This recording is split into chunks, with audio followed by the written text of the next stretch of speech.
God made you special. He made you just for me. He gave to you a heart so true to love me faithfully.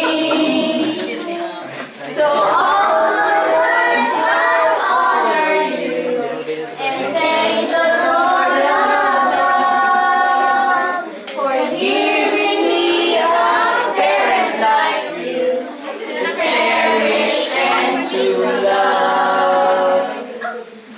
So all the earth I'll honor you and thank the Lord above for giving